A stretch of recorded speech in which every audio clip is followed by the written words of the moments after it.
Hello everyone! Pag-uusapan po natin kung paano nga ba laruin si Viewman. So ditong banda, i-click po natin yung nasa taas sa gilid. Tapos, i-X lang po natin to.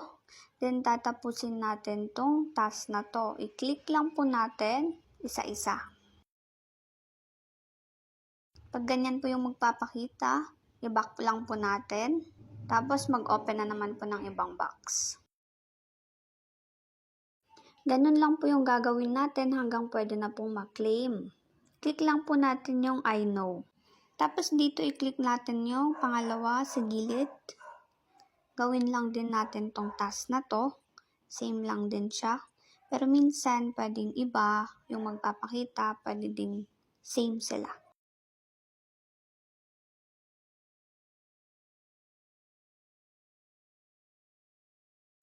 So dito, pagka-click nito, continue to task.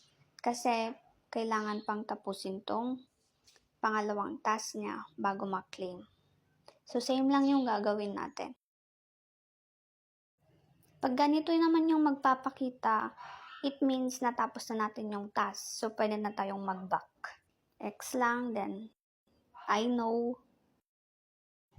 So itong dalawa na ito, ganun lang po yung gagawin niya. Yung isang task niya, itong mag-sign in ka para may makuha kang coins o kaya susi. Yung ma-claim mo dito na susi, yun yung gagamitin mo para ma-open mo itong mga nasa map. So, pwede siyang coins o pwede yung green na bill.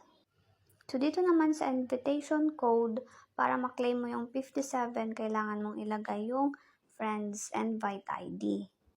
So, dito naman sa mission, kailangan mo lang mag-invite ng 5 friends, pero optional.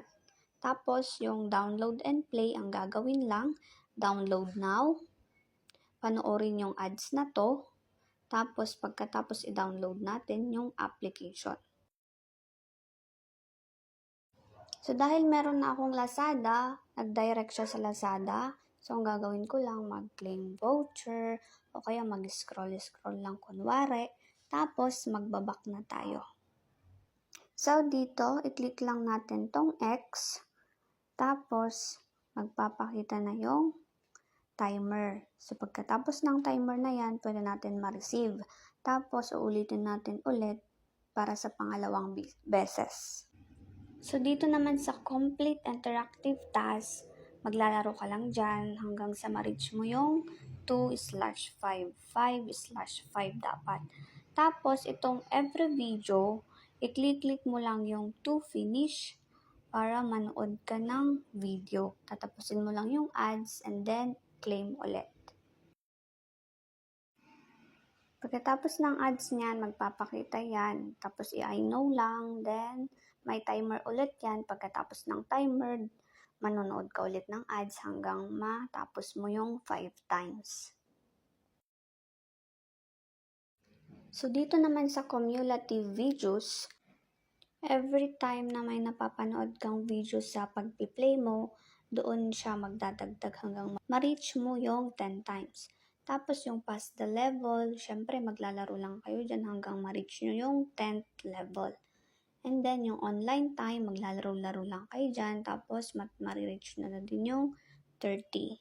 So dito naman sa taas, pag natatapos nyo yung mission, maklik-claim nyo yung 280, 280, 280 at yung dalawang susi.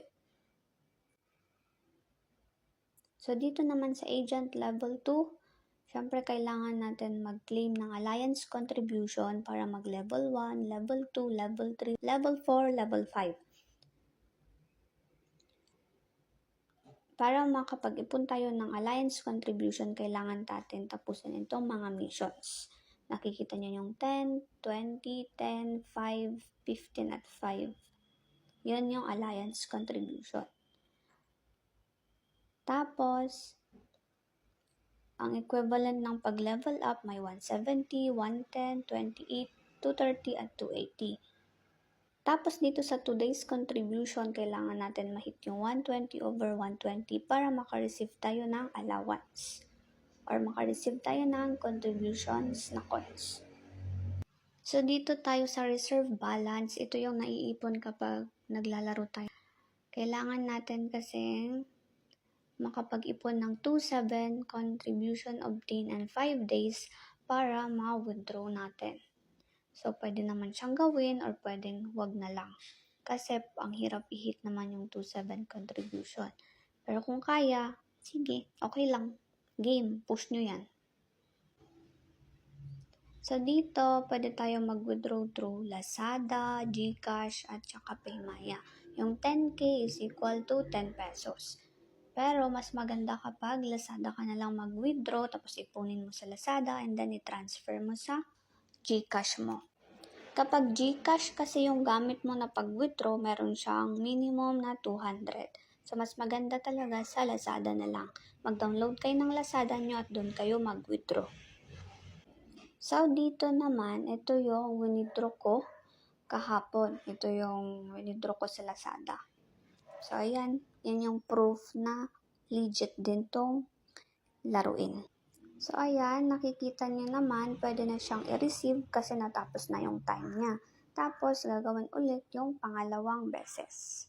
Sa paglalaro naman, ganyan lang, steady lang kayo dyan o kaya pwede niyo siyang igalaw-galaw. Tapos, kapag may makikita kayong skill selection, i-max level nyo lang, manunood lang ng ads, tapusin lang yung ads, then tuloy ulit ang laro.